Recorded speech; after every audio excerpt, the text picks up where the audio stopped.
ஆண்டவராக இயேசு கிறிஸ்துவின் நாமத்தினாலே மீண்டும் இந்த டுடே ஸ்பெஷல் வழியாக உங்களை சந்திக்கிறோம். It's a great pleasure to meet you once again in the name of Lord Jesus Christ through today's special. இன்னைக்கு நாம கடைசிகால அடையாளங்கள் எதையும் பார்க்க போகிறது இல்ல. Today we are not going to discuss about the signs of the last days. இன்னைக்கு நாம ஒரு மிக முக்கியமான விஷயத்தை குறித்து பகிர்ந்து கொள்ள போகிறோம். Today we are going to discuss about a particular thing in detail. என்னன்னு சொன்னா இன்னைக்கு நிறைய பரிசுத்தவான்கள் அதாவது ஊழியக்காரர்கள் தங்கள் ஓட்டத்தை முடித்து பூமியை கடந்து போகிறார்கள். In these days many saints are finishing their race and they are departing from the earth. அவங்க இளைப்பாறுதலுக்குள்ளே பிரவேசிக்கிறார்கள். They are entering into their rest. ஆனா இன்னைக்கு இந்த பரிசுத்தவான்கள் கடந்து போகிற விதத்தை குறித்து अनेक தர்க்கங்கள் உருவாகிறது. But today there are many debates in the manner how they are finishing their race. அவங்க இந்த பூமியை கடந்து போகும்போது அவங்க படுகிற பாடுகள் சிலவற்றை குறித்து சிலர் வாக்குவாதம் பண்ணுகிறார்கள். Many are debating about the sufferings they are undergoing before entering into the kingdom of God. ஒரு சிலருக்கு சந்தேகம் ஏற்படுகிறது. ஏன் இவங்களுக்கு இந்த மாதிரி மரணம் வந்துச்சு அப்படினு. Many are having doubts as to why they finished their race like that. நான் இன்னைக்கு அத குறித்து தான் உங்களோட கொஞ்சம் பேச விரும்புறேன். I would like to discuss something about this particular thing. இத நாம தெரிந்து கொள்ள வேண்டியது அவசியம். It is essential for us to understand this thing. சில காலங்களுக்கு முன்பாக பரிசுத்தவான்கள் இந்த பூமியில நிறைய பேர் ஆக்சிடென்ட்ல மரிச்சு போனாங்க. Few years before many saints were dying in accidents. அப்ப பாத்தீங்கன்னா வாரத்துக்கு 1-2 ஆக்சிடென்ட்ஸ் நடக்கும். அதுல பரிசுத்தவான்கள் மரித்து போவாங்க. Weekly once or twice there will be an accident and saints will be dying through accidents. அப்ப நாம எல்லாரும் ஊக்கமா இப்படி நடக்க கூடாதுன்னு ஜெபம் பண்ணோம். Many of us were praying fervently that this thing shouldn't happen. அதுக்கு முன்னாடி கொஞ்ச காலத்துக்கு முன்னாடி பாத்தீங்கன்னா சில பரிசுத்தவான்கள் கேன்சர்ல மரித்து போனாங்க. And before that few saints they died out of cancer. அப்போ நிறைய பேருக்கு ஒரு क्वेश्चन, ஏன் இந்த பரிசுத்தவானுக்கு இந்த கொடிய வியாதி வந்தது? Many were having questions why these saints were having diseases like this. இப்போ இந்த சமீப காலமாக சில பரிசுத்தவான்கள் கொரோனா வைரஸ்ல மரித்து போகிறாங்க. In the recent days many saints are dying out of coronavirus. நான் இந்தியால மட்டும் சொல்ல அகில உலகத்திலேயுமே நிறைய பரிசுத்தவான்கள் ஊழியக்காரர்கள் இந்த கொரோனாவுக்கு மரிச்சிருக்காங்க. Not only in India but throughout the world many saints have died out of coronavirus. நிறைய பேருக்கு ஒரு சந்தேகம் இருக்கு, ஏன் இப்படி ஊழியக்காரங்களுக்கு இப்படி நடக்குது? Many are having doubts as to why such things are happening to the saints. ஒரு சிலர் அடுத்த லெவலுக்கு போய் அந்த ஊழியக்காரர்களை குற்றப்படுத்த தொடங்குறாங்க. அவர் என்னவோ பண்ணிருப்பாரு, அதனால தான் இப்படி நடக்குது அப்படினு சொல்லி. Many have gone to the next extent of blaming the saints of God. ஆனால் வேதத்தை ஆராய்ந்து பார்த்தா, but while examining the Bible, ஏசாயா புத்தகம் 57ஆம் அதிகாரம் முதலாவது வசனத்துல, in the book of Isaiah chapter 57 and verse 1, தீங்கு வராததற்கு முன்னே நீதிமான் எடுத்துக்கொள்ளப்படுகிறான் இருக்கு.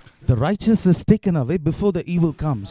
ஆனா இன்னைக்கு நம்ம என்ன சொல்றோம்னா தீங்குனால தான் பரிசுத்தவான் மரிச்சு போனார்னு சொல்றோம். But today we are saying only out of the evil the saint has died.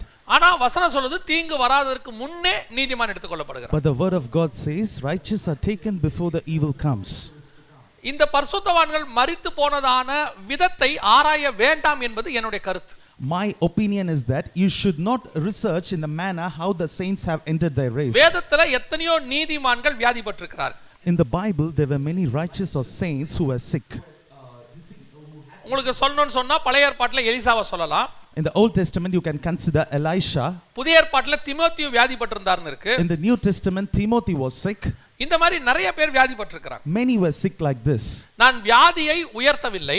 I am not exalting sickness. வியாதி வருவது சரி என்றும் சொல்லவில்லை. I am not saying sickness is something that is right. ஆனால் வியாதி வரதனால அந்த பரிசுத்தவானை நீங்கள் நியாயம் தீர்க்காதிருங்கள்னா சொல்றேன். But what I am saying is that because of the sickness don't try to judge a saint. ஏன் அவருக்கு அப்படி நடந்ததுன்னு கேக்குற கேள்வி நமக்கு இல்ல. We don't have the authority to ask the question why it had happened to him like that. தாயின் கருவிலே உருவான முதல் அந்த ஊழியக்காரனை ஆண்டவர் முன்குறிச்சு The Lord chose him before he was in his mother's womb. அவரை வேறு பிரிச்சு He had separated him. உண்மையுள்ளவர் என்று கருதி இந்த கனமான ஊழியத்துக்கு கொண்டு வந்து thinking him as faithful he brought him into this honorable ministry. இந்த 40 வருஷம் 50 வருஷம் அந்த ஊழியங்களை அவரை நடத்தி 40 years and 50 years he was leading them in the ministry. अनेक விசுவாசிகளை உண்டாக்கி He gave them many believers. அவர் மூலமாக நிறைய ஊழியர்களை பழக்குவித்து and through them he trained many servants of God. ஏன் ஒரு சிலர் மூலமாக பல சபைகளை உண்டாக்கி and through many he has ordained many churches. இப்படி நடத்தின அந்த பரிசுத்தவான்களுடைய கடைசி சில நாட்களை வைத்து the saints who have lived in such a way, just by seeing the last moments of that particular saint, அவங்களை நியாயம் தீர்க்க கூடாது. please don't judge them. இரண்டாவது அவர்களை கொண்டு போகிற விதத்தை பரலோகம் நிர்ணயம் பண்ணிக்கொள்ளும். Secondly, the way or the manner in which they are being taken to heaven, heavens will decide about it. 70 வருஷம் அவங்கள பத்தி கணக்கெடுத்த பரலோகம் கடைசி 7 நாள் அவங்களை என்ன செய்யணும் நல்லா தெரியும் அதுக்கு. The kingdom of God, which was accounting them for 70 years, it knows how to take account of them in the last 7 days. அதனால அந்த பரிசுத்தவானோட அந்த 7 நாளை வச்சு அந்த பரிசுத்தவானை டிசைட் பண்ணாதீங்க. Don't judge that saint by the last 7 days. நான் இன்னும் மேல போய் சொல்றேன், அத பத்திலாம் பேசவே பேசாதீங்க. To add furthermore, please don't speak about it. அவங்க செஞ்ச தியாகம், The dedication they did, அவங்க கர்த்தருக்காக இழந்தவைகள், the thing they have lost it for அவர்கள் Christ, அடைந்த போராட்டம், the struggles what they were undergoing, அவர்கள் சிந்தின ரத்தம், வேர்வை, கண்ணீர், the blood, the sweat and the tear what they have shed, இதெல்லாம் நமக்கு தெரியாது. we don't know all those things. அதனால யாரை பத்தியும் பேசாதீங்க. So please don't speak about anyone. அவர் ஏன் இந்த வியாதியில மரித்து போனார்லாம் கேட்காதீங்க. Don't ask why he died out of that sickness. நாளைக்கு அதே உங்க பக்கம் திரும்பாது என்பதற்கு என்ன நிச்சயம்? There's no assurance that the same sickness will come to you. எனக்கு தெரிந்த ஒருவர், I know a person, அவர் தாவீதை பத்தி ஒரு செய்தி எடுத்தார். he took a sermon about David. தாவீது என்னென்ன பாவம் செஞ்சாருன்னு வரிசையா எடுத்தார். He listed out about all the sins of David.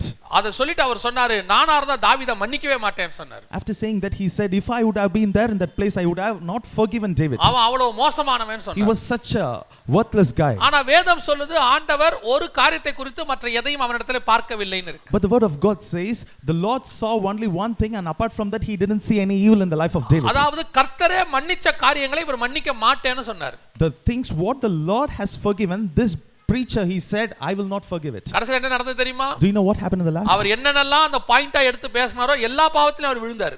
The points which all he had listed, he fell into the same sin.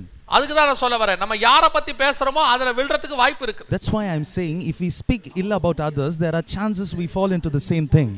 குறிப்பாக எந்த ஊழியக்காரனையும் எந்த விசுவாசியோட மரணத்தை குறித்து பேசவே பேசாதீங்க. Especially about the death of a saint or about the death of a believer, அது please கர்த்தர் don't அவர்களுக்கு speak. நியமித்த பாதை. This is the path what God has ordained for அந்த them. பாதையில அவர்கள் கடந்து போகிறார்கள். They are going in that path. அவர்கள் விழுந்தாலும் எழுந்தாலும் கர்த்தரே பொறுப்பு. Although they fall or rise, God is responsible for அவங்க it. செய்த நல்ல காரியங்களை மட்டும் பாருங்க. See only the good things what they have done. அதுதான் மேகம் போல திரளான சாட்சி. That is the cloud of witnesses. எபிரேயர் 11ல விசுவாச வீரர்கள் பட்டியல் இருக்கு. In the book of Hebrews chapter 11, we read about the faith warriors.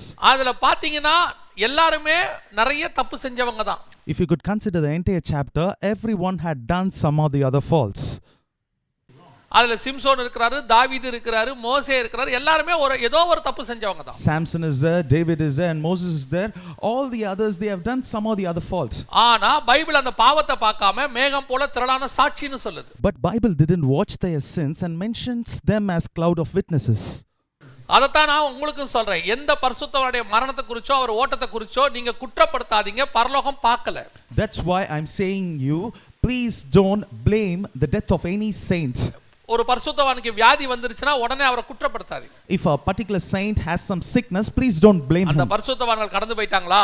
If he has departed, அவங்க செஞ்ச நல்ல காரியங்களை பார்த்து அந்த மாதிரி நம்ம செய்யணும்னு நினைச்சுக்கோங்க. see the good things what he has done and think that you should do likewise. இரண்டாவது, அவர் விட்டுட்டு போன ஊழியத்துக்காகவும் குடும்பத்துக்காகவும் ஜெபம் பண்ணுங்க. Secondly, pray for the ministry and the family he has left behind. அப்பதான் நாளைக்கு அது நமக்கு திருப்பி கிடைக்கும். Only then you will be receiving it in the days to come. இன்னைக்கு டுடே ஸ்பெஷல் நான் அத தான் உங்களோட பகிர்ந்து கொள்ள விரும்புறேன். In today's special, I just wanted to share this with you. ஏனா இன்னைக்கு இந்த 2-3 வாரமா நிறைய வாக்குவாதங்கள் போயிட்டு இருக்குது கிறிஸ்தவத்துக்குள்ள. Because these 2 or 3 weeks there's a debate that's been going on in Christianity. அவருக்கு இப்படி ஏன் நடந்துச்சு? Why it should happen to him like this? இவருக்கு ஏன் இப்படி நடந்துச்சு? To him, why should it happen like this? இந்த கொரோனா வியாதியில செத்து போன ஒரு சில பரிசுத்தவான்களை பார்த்தபோது, while considering some saints who finished their race because of this coronavirus, அவங்களுடைய ஊழியங்கள், their ministry, அவங்க செஞ்ச தியாகங்கள், their dedication, அவர்கள் மூலமாக உருவான ஊழியர்கள், the ministers, the servants of God who were raised by them, அவங்க கிட்ட எல்லாம் கொஞ்சம் பேச வாய்ப்பு கிடைச்சிச்சு.